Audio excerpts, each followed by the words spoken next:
Hey there, everybody. Welcome back to part 5, the final part of the betrayed spouse. I am your host, Dr. Dawn-Elise Snipes.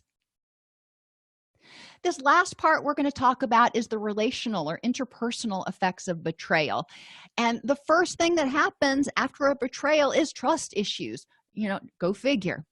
It's important to stay in the present when you are engaging with other people. And a lot of times after we've been betrayed, not only do we not trust the person who betrayed us, but we start questioning other people's motives as well.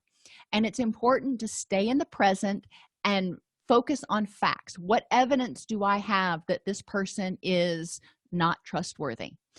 And what evidence do I have that this person is trustworthy?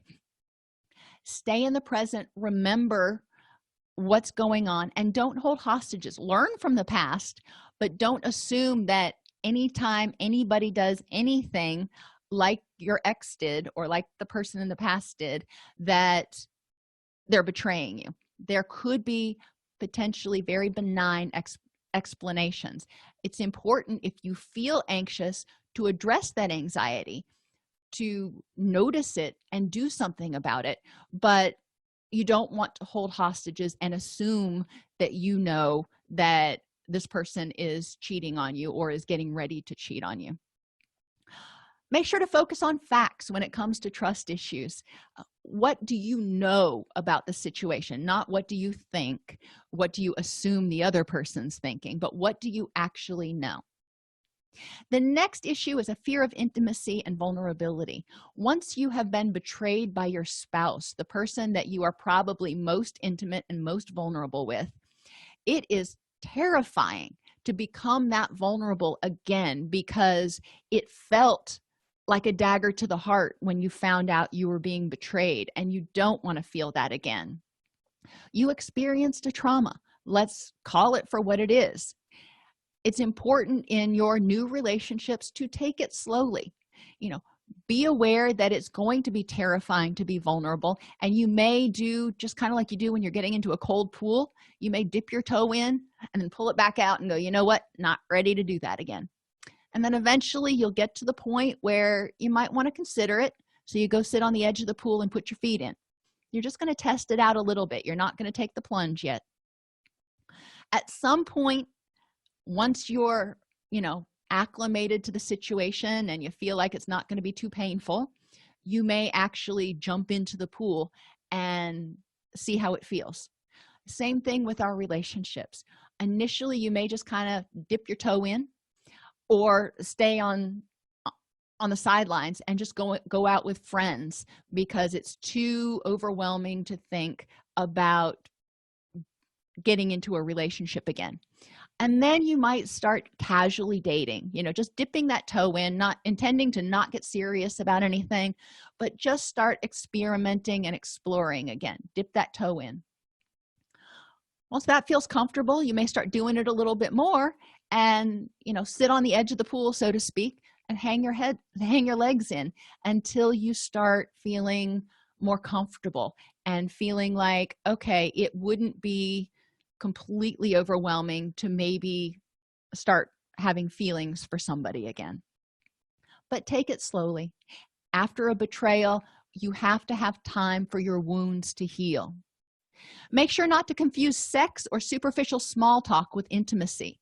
Sex can be just sex. It may not be true intimacy. If you are one of those persons people who tends to, quote, catch feelings when you are physically intimate with someone, be aware of that, because if you do it too quickly, you may feel super vulnerable after having sex with them, terrify yourself, and cause yourself more distress.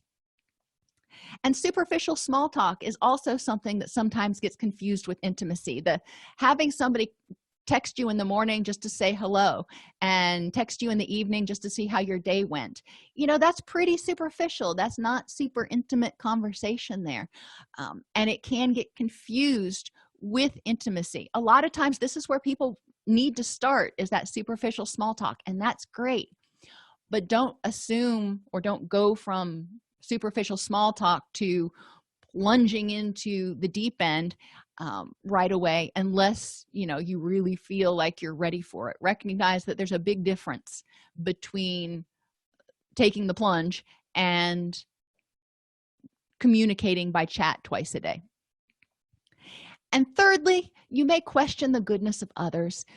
After something like this happens, you loved your partner, you trusted your partner, you wanted to trust other people. Most of us want to trust other people, and your partner and somebody else both were involved in this emotional assault.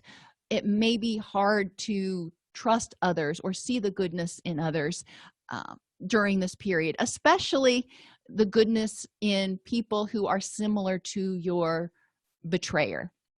And it's important to make a list of good, trustworthy people you have known or currently know, including yourself. So you don't start saying all men are dogs. You don't want to say that, because all men aren't dogs. There are some really genuine, awesome guys out there, and you can make generalizations about women, you can make generalizations about married people, you can make all kinds of generalizations about anybody you want, but that's using that extreme language. So we want to look for the exceptions. Who is good, trustworthy, and